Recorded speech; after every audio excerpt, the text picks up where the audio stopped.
Ports of Call.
Beyond blue horizons, far at the world's end, strange, fascinating lands beckon us, bid us revel in their exotic splendors. Come with us as we head for Ports of Call.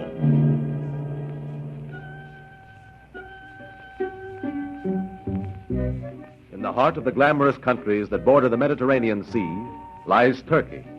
Its hills and valleys have felt the thundering feet of the horsemen of Tamerlane. Omar Khayyam sang of its conquering sultans. On the western shore ripples the blue Aegean Sea, where every rocky point echoes the enchanted days of the golden past.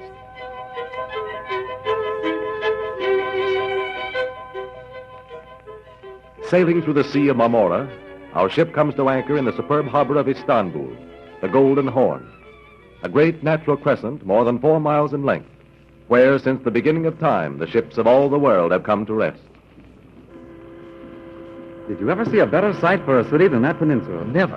And with such perfect natural defenses, I can't see how any army ever took it. The Golden Horn on one side, the Bosphorus on another, and the sea on still another. Yes, and the hills command the whole harbor. Are you two fighting the war over again? And not the last war, Kitty. The siege of Constantinople in 1453. When all the churches were turned into mosques? Yes, but we're missing something. Look, the old city walls come right down to the harbor. See? Yes, I see them. Oh, I can hardly wait to go ashore. Constantinople. Oh, pinch me, Martin, and see if I'm dreaming. You're not dreaming. But don't forget to call it Istanbul now.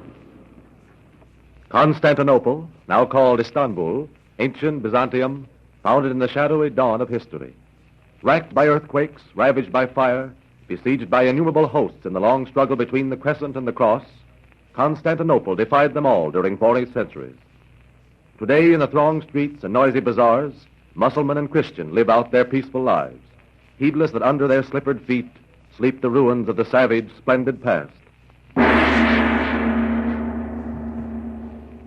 It is the year 527, 200 years after Constantine moved the seat of the Roman Empire to Constantinople.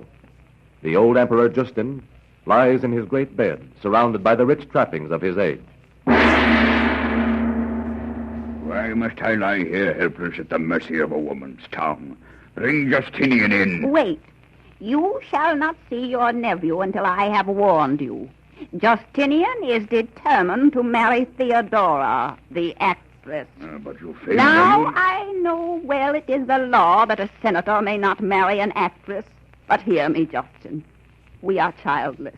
It is your hope to see Justinian upon the throne. You know who this woman is. The daughter of Acacia, the feeder of bears at the amphitheater. Besides, she has been an actress since she was a child. Is a woman of that character to marry a nephew of the emperor?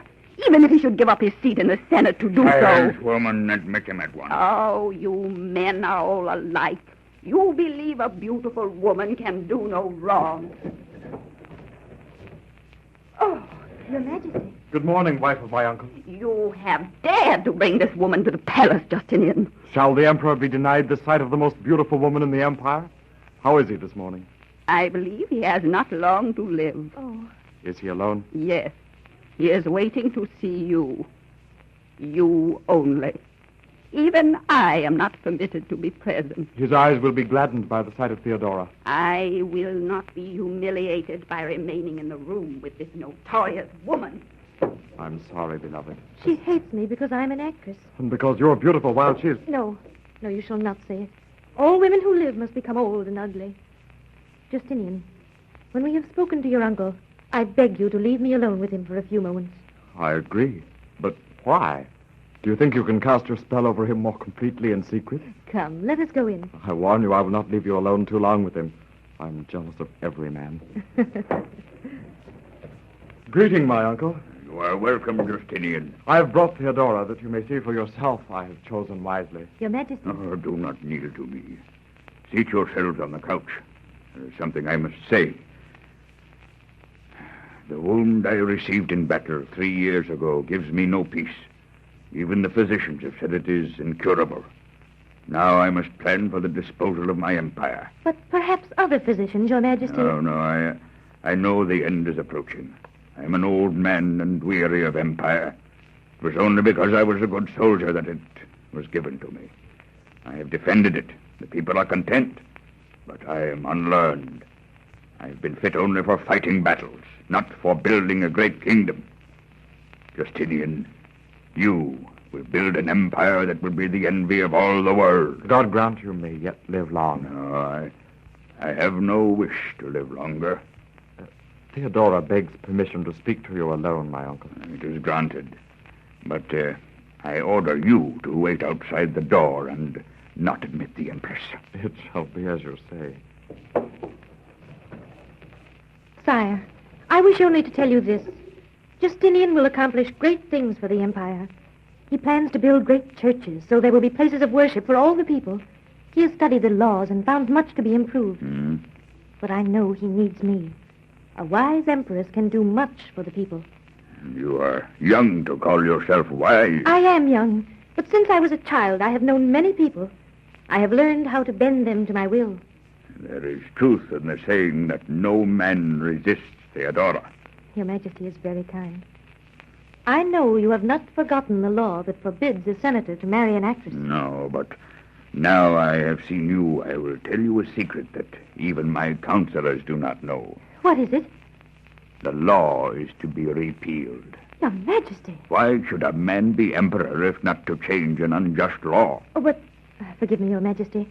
Your wife will never permit it. A dying man need fear no one, even his wife.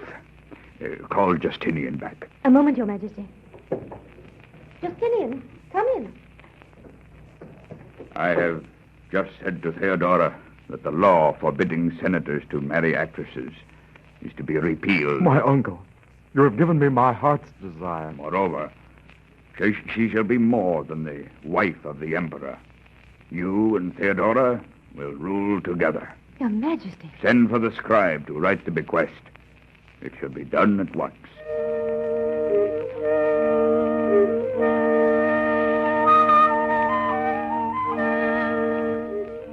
Justinian and Theodora come to the throne of their powerful empire. 5 years pass. Then in the streets and gathering places, an ominous rumble of discontent begins. Finally, one night in a marketplace at the edge of the city... Why do we endure it?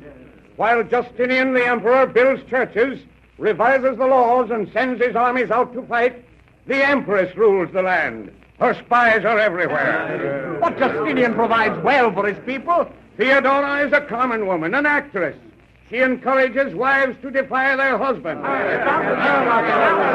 If Justinian is ruled by his wife's hand, he should be deposed. And the time is now. Let us go to the palace. If Justinian resists, kill him with his wife who uses her beauty to disguise her tyranny. We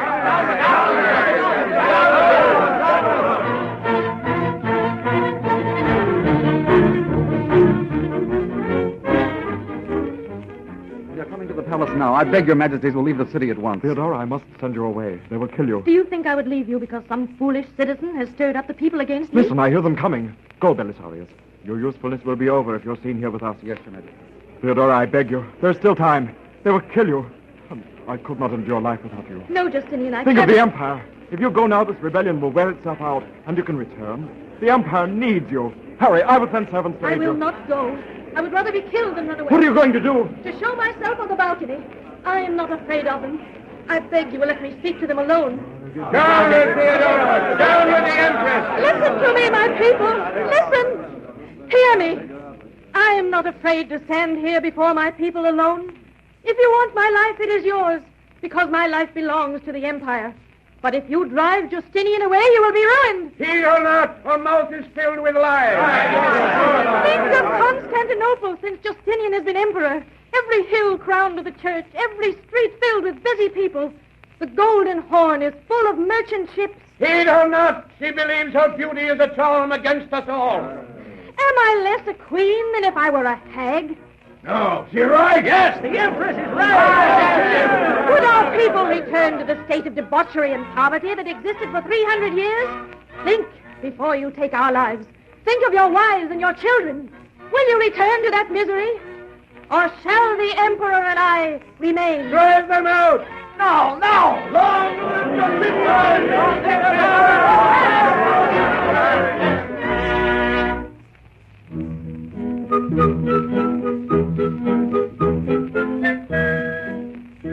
Then in the south, the prophet of a new religion appears. Justinian's Christian empire feels the hot breath of Islam. Hordes of fanatic Mohammedans pillage the country, again and again lay siege to Constantinople, are driven off by succeeding emperors. But little by little, the empire dwindles. Provinces and islands are taken and held by powerful nobles from Greece and Venice. Constantinople alone remains. In the year 1453, Constantine XIII, wearied by desperate fighting, holds a council of his leaders. While outside the walls, the hosts of Mohammed II, Sultan of the Ottoman Turks, are gathered. Mohammed has closed the Bosphorus so that green ships can no longer bring us supplies from the Black Sea. But what provisions could be obtained, I have brought to the city. We have fewer than 7,000 men to guard 10 miles of fortifications. The enemy is 20 times as strong. Have the spies brought word when the attack is to be made? Tonight, a dozen men made a sortie through the ancient Kirkaporta Gate and brought back prisoners who revealed the plan. I thought Kirkaporta Gate had been sealed for 200 years because of the ancient prophecy that through it a conqueror would enter. For that reason, it is not watched. I will read the names of our points of defense. Answer with the names of those who guard them. The Gate of 10,000 men. Paul and Anthony Bocchiardi of Genoa. Carthage Gate. Theodorus the archer. Cynegian Gate. Cardinal Isidorus. Palace of Blackerne. Jerome Minotto, the Venetian. The Gate of St. Romanus, I myself will guard. There's Justiniane, the Genoese. And Don Francisco of Toledo. Yes, you two beside me. Who is to guard the Kirkaporta Gate? There's no need to guard it. As you say, it has been sealed for 200 years. This the enemy knows well. Come! To the walls! Marshal your men! Sell your lives as dearly as you can! Sire, your majesty, the Turks are in the city. What's done? They've stolen through the Kirkaporta Gate. Even now they're at the palace walls.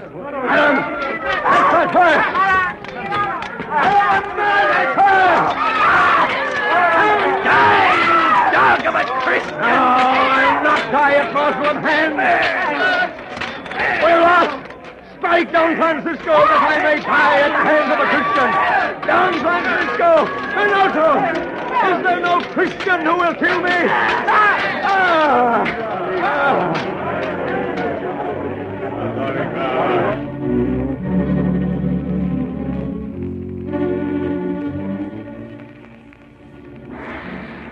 At noon on the following day, the conquering Sultan rode through the streets of the devastated city. The sound of gongs proclaiming the victory of the crescent over the cross.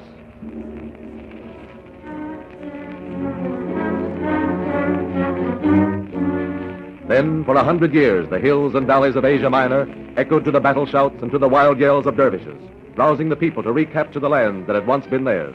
The palaces of Constantinople filled with gold and jewels, loot of 1,000 conquests. At last comes the most splendid of all sultans, Suleiman the Magnificent, bringing to the great country a glory she had never known. The sound of his titles rang through the world.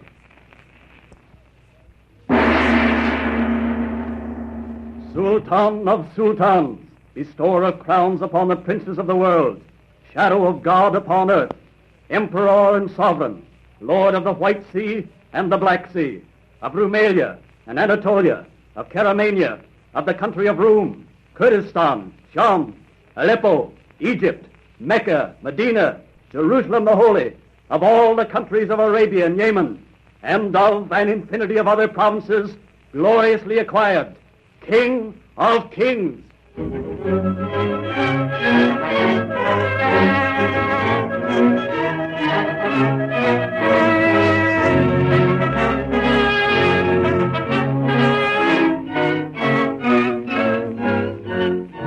At the height of his grandeur, Suleiman had married, among other women, Roxolana. In a splendid room at the palace, filled with the ripple and scent of a perfumed fountain, glowing softly in the light of rose-hued lamps, Suleiman lies on a great divan. On the cushioned floor beside him sits lovely Roxolana. How pleasant these cushions in your soft fingers after these many months of fighting and the touch of steel in my hand. Rest, my lord, that you may gather strength when next you set out to destroy your enemy. Does it please you, then, that your husband is a soldier as well as a sultan? Oh, my lord, each of the 13 times you have marched out through the city gates at the head of your armies has been like a jewel in a necklace at my throat. And each time you've returned in triumph has been another link in a chain of fine gold to bind me closer to my lord. I should give you a new name, Roxolana the Honey-Tongued. My lord is displeased. As well be displeased with the goldfinch that wakes me with its song. My lord, I have heard it said that you are to set forth again, this time to conquer Persia. And so the palace gossips have repeated that to your ears. Well, this time the talk is baseless. Ibrahim Pasha, the Grand Wazir, believes it unwise. Does Ibrahim Pasha set his knowledge above that of Suleiman the Magnificent? He has always advised me well. But he is growing old and fearful. He is the wisest wazir the empire has ever known. But he is not a soldier. And in his caution, he has forgotten what magnificent cities, what thousands of slaves, what treasures might be added to the empire with the conquest of Persia. Roxolana, who looks like a flower, is more avid for loot than any fighting man. Oh, my lord, it is not for myself. It is for my son I look into the future. Roxolana, I have told you your son will not inherit the empire. I have 2 sons older than he. I cannot endure it. Forgive me, my lord. Did I say you were like a flower? Perhaps I should have said a tigress. Oh, my lord, forgive me. But I beg you will not permit Ibrahim Pasha to keep you from adding the jewel of Persia to your crown. By Allah, if even the women of the harem see it as so simple a thing, why should I not conquer Persia? Perhaps the Grand Wazir hopes to see you remain in this palace growing soft and feeble, so he can proclaim himself sultan in your place. Is that what palace gossip is saying? Oh, no, my lord, no. But if you did set forth to conquer Persia, not even the Grand Wazir... Yes, you're right. Majesty? Bring the Grand Wazir to me. My lord, if you receive him here, he will think I've been speaking against him, and he will be my enemy. When you have gone to Persia, he Yes. may... Tell him to come at once to the small audience chamber and bring the map of Persia. Yes, Majesty. You will not stay too long with the Wazir. No. And when I return, I shall have a gift for you. A necklace of pearls from the throat of a captured queen. Oh, my lord. I shall return within the hour. Lualla, You called me, Sultana? you may call me by name. Suleiman has already gone to order Ibrahim Pasha to prepare for war with Persia. While he is gone, I will find the way to have Ibrahim Pasha killed. Killed, Roxolana? It is he who has set Suleiman against my son, because he is younger than the other 2. But they are only children. They may not live. No, they may not live to rule in my son's place. Who would think a woman might choose the king of this great empire?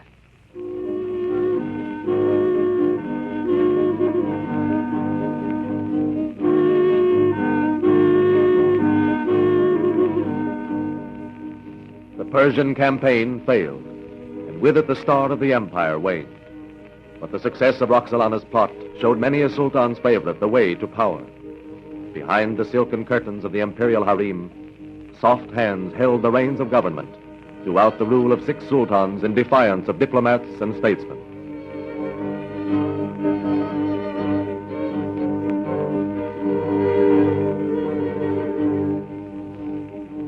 Reared in the tradition of the sword, the Turkish Empire is swift to attack, fierce to defend its far-flung lands. But its glory is dimming. The passing centuries bring bitterness and strife to the troubled throne of the sultans.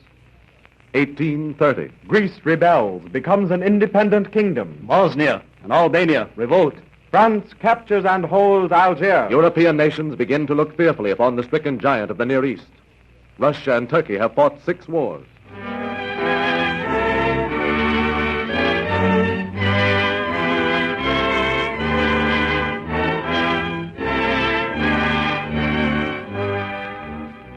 London, 1844.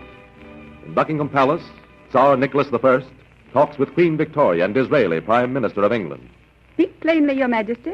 Mr. Disraeli and I are accustomed to plain speech. Your Majesty, we have on our hands a very sick man. I tell you frankly, it would be great misfortune if one of these days he should happen to die before the necessary arrangements could all be made. Turkey, the sick man of the East, eh? Precisely. Your Majesty, may I ask what medicine you would apply to revive the sick man? First, may I tell you briefly what I consider to lie at the heart of his trouble? Very well. As you know, there are many Turks who are not Mohammedans. They are constantly fighting for independence. Turkey cannot have a stable government till this question is settled. That is no concern of ours. No, Your Majesty. But you would not care to see Turkey obstruct your route to India, would you? I am wondering whether your great concern for the sick man of Europe has anything to do with your own ambition to acquire a seaport on the Mediterranean. Your Majesty. We agreed to speak plainly, I believe. May I suggest that His Majesty propose the remedy he has in mind? Very well. What is it? It is this. Turkey should be divided. Constantinople made a free city. England to be given Egypt and Crete, which would make a very valuable naval base in the Mediterranean. Then I suppose the Balkan states would go to Russia, and there would be your seaport. Not at all. The Balkan states would be nominally independent, but under the protection of Russia. I see. Of course, you realize this would involve us in a war with Turkey. It would be a war of very small moment, with conditions as they are in Turkey and 3 great powers united against her. 3, Your Majesty? France would join us. I am not at all certain she would. I'm sorry Your Majesty regards my proposal so unfavorably. Perhaps a little more thought will change your mind. I would like to discuss this matter again soon. Very well. Shall we say Thursday at 11? Yes. I should like to have your answer before I return to Russia. You shall have it. Until Thursday, then? It would be madness, Disraeli. I cannot help believing if the Tsar advocates such drastic measures, he will arouse all Europe against him. Between you and me, I distrust the Russians. And as for Turkey obstructing our route to India, I prefer Turkey to Russia. Then you will give the Tsar a definite refusal? Yes. And let him know we are quite prepared to go further if necessary. The sick man of Europe may well prove to be Russia, not Turkey.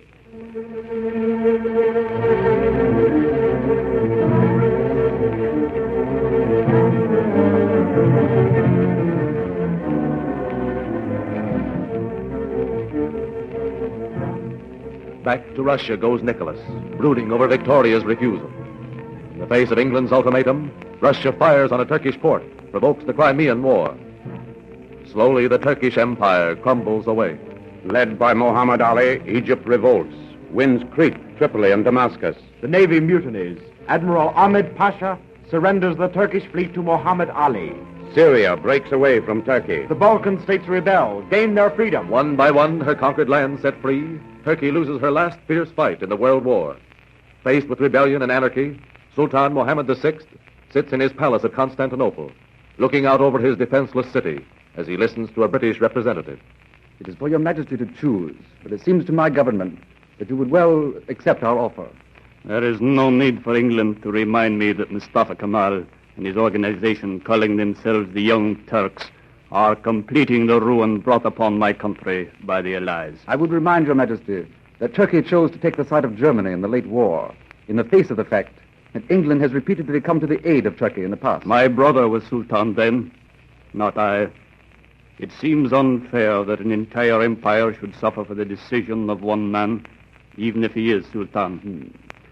What is your government's offer? Will Your Majesty come to the window with me? The window? Certainly. Down in the harbor is the British ship Malaya. You can see her from here. Just to the right of that minaret over the treetops. I see it. She sails tonight for Malta. So, your offer is abdication, exile. Or rather, shall we say, refuge.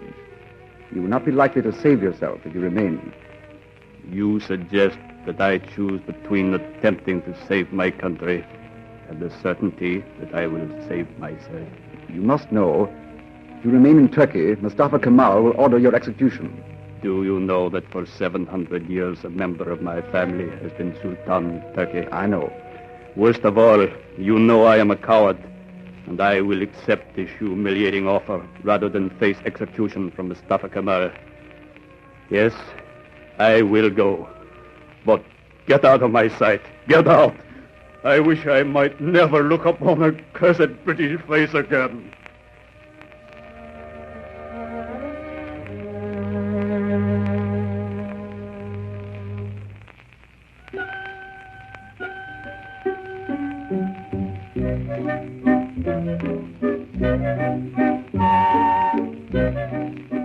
And so the days of glory departed from Turkey. And now our steamer is waiting in the harbor of Smyrna on the Aegean coast. Here, as in all Turkey under the modern regime of Mustafa Kemal, women have left the harem and walk unveiled through the ancient streets. Gone too are the fez and the turban, banished by Kemal's decree. In the schools, the children learn the Roman characters of the West, not the flowing Arabic script of their ancestors. Turkey has sprung from the Middle Ages to the 20th century in 10 years. Still, in the ruins of Roman temples and theaters, vendors of rugs, olives, and oranges cry their wares as we pass. We're homeward bound once more from another journey to ports of call.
We invite you to join us again next week at this time as we journey to another of the world's fascinating ports of call.